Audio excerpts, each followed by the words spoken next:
ఆ మధ్య వరకు జల్లికట్టు అంటే అంత ఫేమస్ కాదని చెప్పాలి.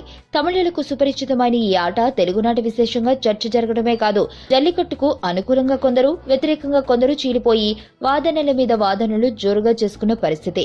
జల్లికట్టు సందర్భంగా తమిళనాడులో చోటు చేసుకున్న పరిణామాల్ని చూసి ప్రిన్స్ మహేష్ బాబు లాంటోడు సైతం ట్విట్టర్లో ట్వీట్ చేసేసి తన మద్దతును ప్రకటించడం హాట్ టాపిక్ గా మారింది. ట్విట్టర్లో ఫ్యామిలీ ముచ్చట్లు, పిల్లల ఫోటోలతో కామ్ గా ఉండే మహేష్ బాబు లాంటోడు జల్లికట్టు కోసం తమిళ ప్రజలు చేస్తున్న ఆందోళనకు మద్దతుగా మాట్లాడిన మహేష్ తాజాగా తన సినిమాలోను జల్లికట్టు ముచ్చట తీసుకురానున్నారు. తమిళ దర్శకుడు మురుగదాస్ దర్శకత్వంలో మహేష్ నటిస్తున్న చిత్రంలో జల్లికట్టు ప్రస్తావన తీసుకురావాలని డిసైడ్ అయ్యారట.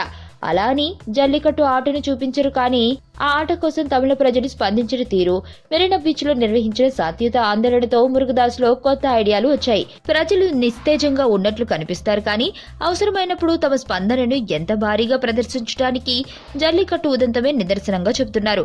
దీంతో ఈ అంశాన్ని స్ఫూర్తిగా తీసుకుని క్లైమాక్స్ లో హీరోకు జనం అండగా నిలిచే సీన్లను జల్లికట్టు ఆందోళనకు తగ్గట్టు స్క్రిప్ట్ లో మార్పులు చేయనున్నట్లుగా చెబుతున్నారు. తమిళ, తెలుగు భాషల్లో తీస్తున్న ఈ సినిమాను తాజా సంచలనమైన జల్లికట్టు ప్రస్థానం ఉంటే ప్రేక్షకులు ఇట్టే కనెక్ట్ అయిపోతారన్న ఆలోచనలో ఉన్నట్లు తెలుస్తుంది.